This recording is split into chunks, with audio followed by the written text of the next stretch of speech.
আইন শৃঙ্খলা পরিস্থিতিতে মানুষ অতিষ্ঠ হয়ে যাচ্ছে, এটা সত্য।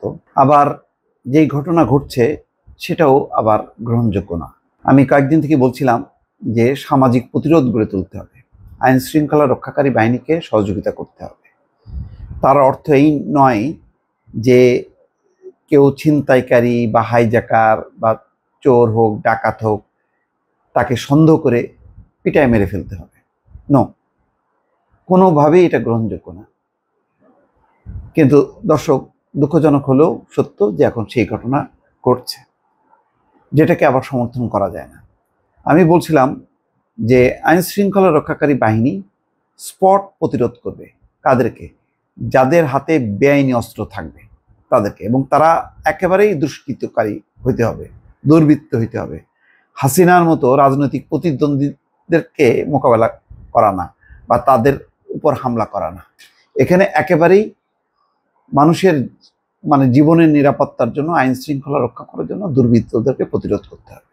কিন্তু সেটা কে করবে? সেটা আইন শৃঙ্খলা রক্ষাকারী বাহিনী।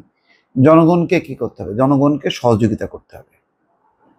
আজকে দর্শক, দুঃখজনকভাবে বলতে হয়, টঙ্গীতে, গাজীপুরের টঙ্গীতে ছিনতাইকারী সন্দেহে যুবককে পিটিয়ে হত্যা।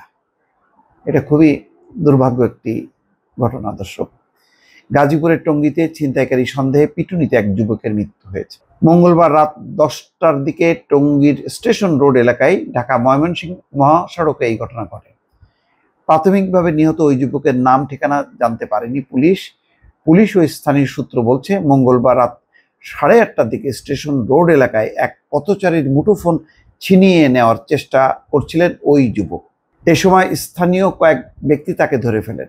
এখন এই যে মুঠোফোন ছিনতাইকারী, এগুলি হলো সিসকা ছিনতাইকারী, এরা হলো ফেন্সিডিল খোর, নেশাখোর। এইগুলির জন্য তো এত বড় শাস্তি দেওয়া যায় না, এগুলির জন্য পুলিশের কাছে ধরে পুলিশের কাছে দিতে হবে। দরকারে আপনি উত্তম মাধ্যম দেন একটু, কিন্তু না, জীবন হানি করা যাবে না। এইটা জীবন হানি করার মতন ঘটনা না। আমি বলছি যে যাদের হাতে আগ্নেয়াস্ত্র থাকবে, দেশীয় অস্ত্রশস্ত্র থাকবে, যে অন্যকে ওই অস্ত্রশস্ত্র দিয়ে মারলে তার জীবনহানি হবে, ওই মানুষগুলোকে, ওই লোকগুলোকে চিহ্নিত করে তাদেরকে প্রতিরোধ করে। কিন্তু ওই সিসকে চোর ধরে তাকে পিটায় মেরে ফেলা, না, এটা করা যাবে না। যাক, পরে তাকে স্টেশন রোড সংলগ্ন একটি ফাঁকা জায়গায় নিয়ে পিটুনি দেন উপস্থিত লোকজন। এ সময় ওই যুবকের শরীর নিস্তেজ হয়ে পড়ে। পরে টঙ্গী পূর্ব থানার পুলিশ রাত 10:30টার দিকে আহত যুবককে উদ্ধার করে টঙ্গীর শহীদ আহসানুল্লাহ মাস্টার জেনারেল হাসপাতালে নিয়ে যায়। সেখানে কর্তব্যরত চিকিৎসক তাকে মৃত ঘোষণা করেন। এইভাবে নিজের হাতে একটা জ্যান্ত মানুষকে মেরে ফেলা, আপনি যদি ইসলাম ধর্মকে বিশ্বাস করেন, একজন মুসলমান হন, আপনি পারেন এই কাজগুলো করতে? আল্লাহ জীবন দিল আর কেড়ে নিলেন আপনি, এটা একেবারেই সমর্থনযোগ্য কোনো কাজ না।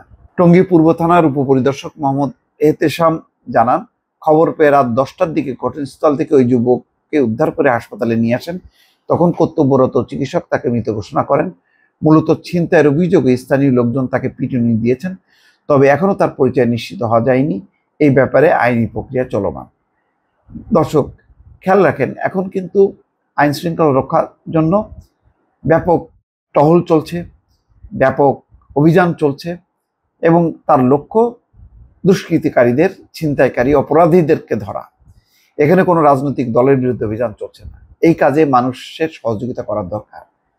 কিন্তু যেখানে সেখানে এই ধরনের মব জাস্টিস করা, এটা একেবারেই অনুচিত। দর্শক, ভালো থাকবেন। আল্লাহ হাফেজ।